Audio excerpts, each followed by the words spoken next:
I'm not even sure yet what the purpose of this video is. Sometimes you just feel like you want to film something. Maybe I'll make it an Intech advertisement and try to sell it to them. They probably won't buy it though. They don't need any more advertising.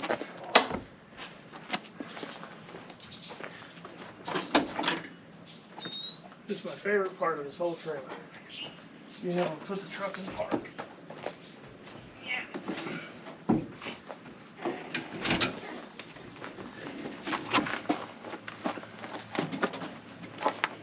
If you're gonna get one of these, make sure you get the 6-foot escape door and not the 5-foot. Because as you can see, the door's pretty close to it. But man, favorite part of the whole trailer. Might be my second favorite part.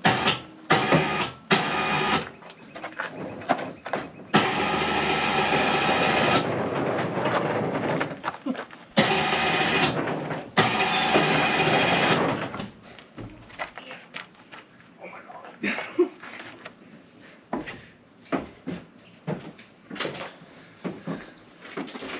You don't talk much. Our cameraman is mute, or I should say, our camera woman. So you're probably wondering why I winch the truck back before I do this. Usually I'll hook the straps up to it after, say I'm winching it in, I'll pull it into about here so I can get under here real easy. And then I'll put the, what do you call it, axle strap around it. And I'll hook this side of the strap up, because when you winch it all the way up by the golf cart there where it has to go, it's too hard to get in and out of. So if you guys are putting your trucks in your trailers, that might be a little tip that helps you make it easier for you to get it in and out without having to struggle with the ratchet straps.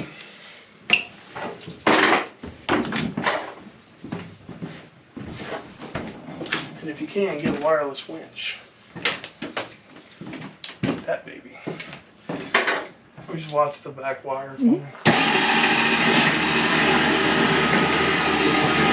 When you're unloading your trucks, you want to make sure that the wire on the back of the trailer, you just want to make sure that a lot of times the truck will go one way or the other. They never really come in 100% straight. You just want to make sure you don't get into that wire back there, especially on a trailer that's not as wide as this one. Like when I was using my dad's trailer, it was super close to that, so it was something where I always like to have somebody back there watching.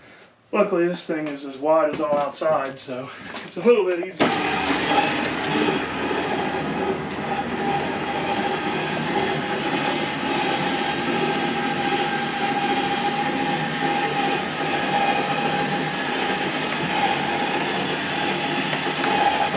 Does that ramp door look alright? Like it's sitting on the boards? Yeah.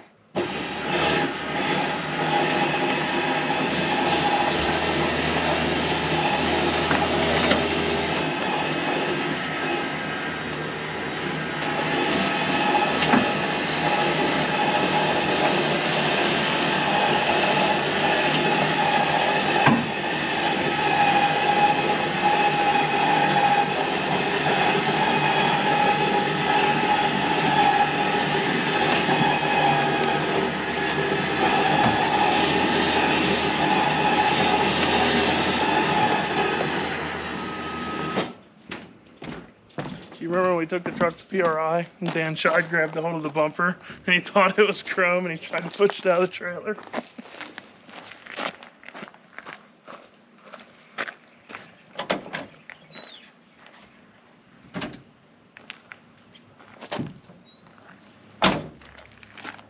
For those of you that don't know, it's carbon fibre.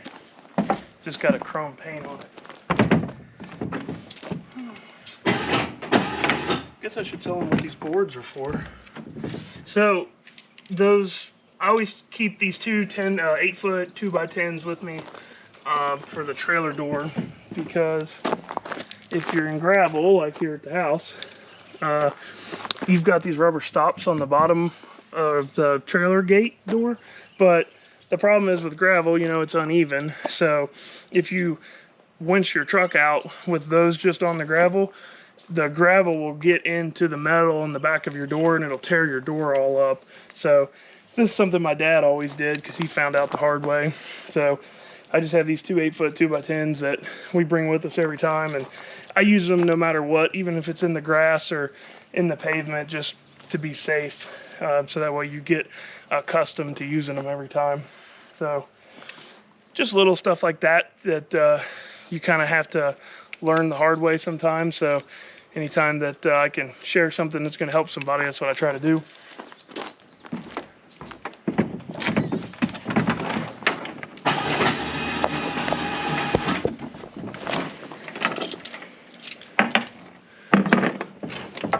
If you're building your truck, put something on your chassis to make it easy to throw an axle strap on, so you can get the truck in and out of the trailer really easily. And when I'm at the track, I won't winch this cable all the way back in, just because you're going to have to unwinch it to load the truck back up. So I just carry it up there and roll it up and throw it in the winch compartment.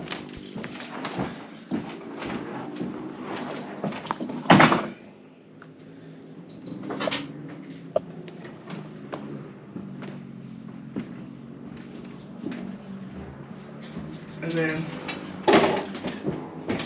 when you're ready to load it back up, you just pull it back out here.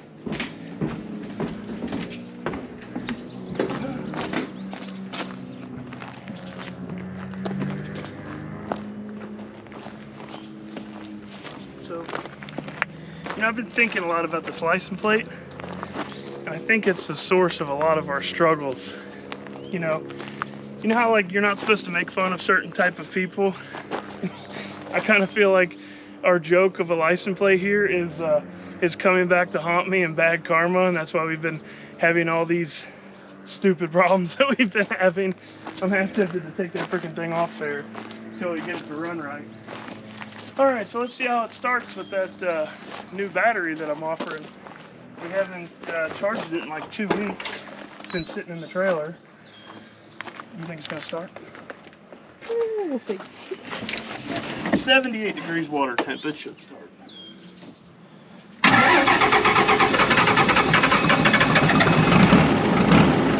It's alive!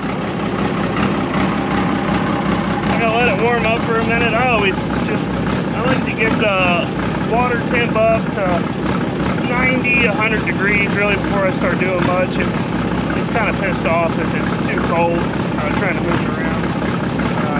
Plus I never like to just shut them off. I like to always let them get up to operating temperature really, 110, 120 degrees, depending, 100, 110 is fine. But you want to burn the moisture out of the cylinders. If you just start it up, let it run like that, and shut it off and leave it, you just put a bunch of fuel and moisture in the cylinders, and it'll cause it'll want to rust up. So it's just one of those things that JP taught me that I'm always just anal about. You know what we're gonna do, right? Back it in, going to your motor. I'm gonna let this thing warm up for a minute, and then we're gonna back it into the top.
super hard to get in and out of here. And I didn't have the water pump on. So it's good and hot. It was 128 degrees. You like the way it smells, don't you? So, still thinking about the problems that we've been having with it. Let's come out here so you can hear while the fan's on.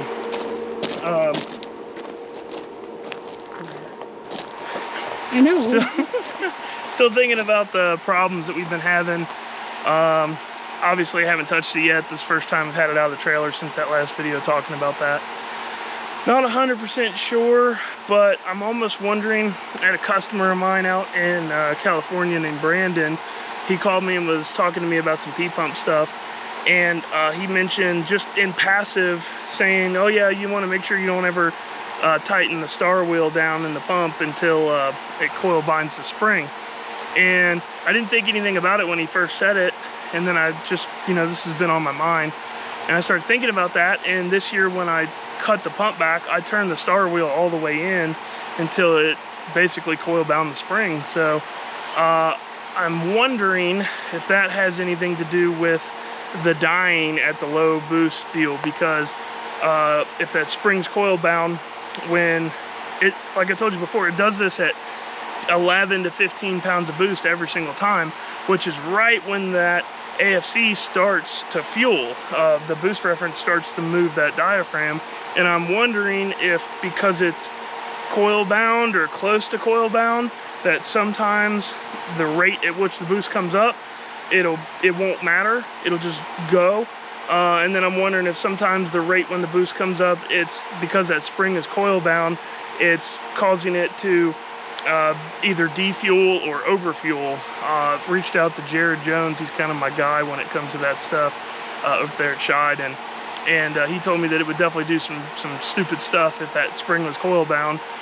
Mainly he was saying that it wouldn't ever bring the fuel all the way in like it was supposed to.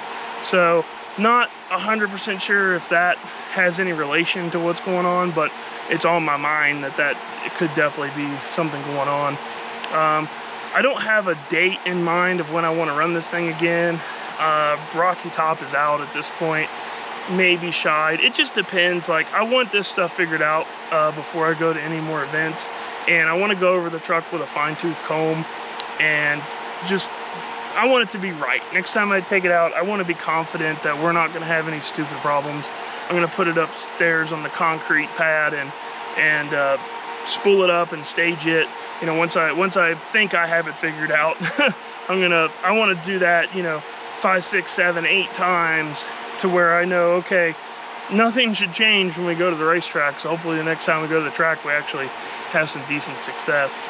So I'm going to be out of town next week, so really probably won't be working on it until after I get back, but maybe not, we'll see. I might do some small stuff. I might get into the pump and see. So I don't know exactly what my plans are for this video yet. I might cut it off here, or I might get into looking at the pump and see what your guys' thoughts are on that. If you guys are P-pump experts, drop a comment, let me know what you think about what would happen with the star wheel being turned all the way in and spring coil bound. And maybe, you know, this could be something in the governor possibly. The pump is, you know, new, and it's a Scheid pump, so I doubt there's actually any problem with it. It's probably just something that I've monkeyed up. So we're gonna get into that and see what it looks like, but other than that, we might stop this one here, or we might jump into that, so stick around and find out. So let's take a little closer look at this pump here. So upon further inspection, let's see if I can get the light in the front of there. I actually don't think the spring is coil bound. Hello. Okay, so you can kind of see here. Dang, I'm struggling. The spring does not appear to be coil bound, and if you look at it, you can see dipsticks in the way. You can see that the star wheel is about 3/4-ish of the way back inside the AFC there. So I'm not 100% certain that that's, you know, causing any problem, but I'm going to definitely check it. I'm gonna run it all the way back to the left and then count all of the rotations all the way back to the right to kind of figure out what it takes to get it to coil bound. Good thing is that Gearin found something with the converter. They found well, I haven't, obviously the converter's still in the truck, but when I sent James the valve body back to have him go through it, because that's the valve body from UCC where the dump valve got stuck. And instead of me taking it apart and going through it, this is a special valve body that we're doing some testing with. And I wanted James to go through it and see why the dump valve got stuck. And he found a piece of converter sprag spring lodged inside the valve body. So usually that would be a sad thing, but I'm considering that a good thing because that means that there's definitely something wrong with the torque converter. So the whole dying thing could very well just be the sprag and the converter acting up and essentially causing it to be a really tight converter. Sometimes it'd be, you know, kind of normal and then tight, normal and tight. It's definitely causing the efficiency issue that we're having and the oddness in the staging limiter. So happy that we found something there. We won't know the extent of the converter damage or really why the converter got damaged until we pull it out and send it back to James. Part of me thinks that it's because the dump valve got stuck. That drained the converter and possibly hurt the bearing in there, and maybe that bearing came apart and started tearing up the sprag. Maybe the low oil just tore the sprag up, or the other thing that could have very easily happened is maybe the converter failed. Maybe the sprag and the converter started to fail, and then that is what in turn stuck the dump valve. So we won't really know 100% until we get the converter back and see what the extent of it is. Regardless of whatever the problem is with it, it's either going to be, it's self-inflicted either way, essentially, because if the converter itself had a problem, that converter owes us nothing. Like I said in the previous videos, we had that in JP's truck. That converter's been many 5.0 passes. It's been leaned on. It's had 1,800 horsepower through it. It's not any fault of the converter. If that's the case, then we have just maybe found when a sprag converter needs to be sent in for a refresh. There's a couple different converter options that I'm tossing around putting back in it. One of which is like the safe route. James at Gearin has a little bit more efficient stator than what I had in this, but it would be very similar. Might be 3 to 5% tighter, more efficient. So that converter would definitely spool very similar to what we have. It would run very similar to what we had when it was working right. So that's probably the safest bet, is to get that stator design and put in this. The other option I have is I have a converter at the shop that's kind of an experimental deal. It's a Gearin converter, and that converter could be really cool. It's definitely going to be harder to spool, so I might have to work on my spool up tune quite a bit more, or maybe not, maybe just a little bit more. It just kind of depends. Every engine is different. We ran this converter in JP's truck briefly. We never made any full runs in it because we deemed it, you know, too tight for his truck with his weight and his power. But this truck's heavier and makes less power, so it might work really good in it, but it's kind of a gamble. It could be really awesome if it works the way that we think it would work. It would be the bee's knees, but if it doesn't, then it might be another step backwards. And I just don't know what I want to do yet. I have that converter. I could get that converter in quicker. Otherwise, I'm going to have Gearin build me a converter or send this one in and get it different stator put in it, assuming that this one can even be fixed. So I'm not 100% sure on that route, but what I do know is the truck is not figured out yet. If I was making consistent passes and we were running consistent low 130, 60 foots to where I felt like, hey, we for sure need some more efficiency, I would be a lot more opt to put this converter that I have, this experimental deal in it, and see. But I'm kind of concerned about putting that in it and then taking more steps back. I don't have a problem with taking steps back, but at this late in the season, I know it doesn't seem that late because it's just the middle of July, but I have a little bit of a list of things that I need to do to the truck before I take it back out. And it could be a month, honestly, before I get back to the track. And at that point, you know, we're talking late August, and fall around here creeps up on us quick. It just kind of depends on what year it is.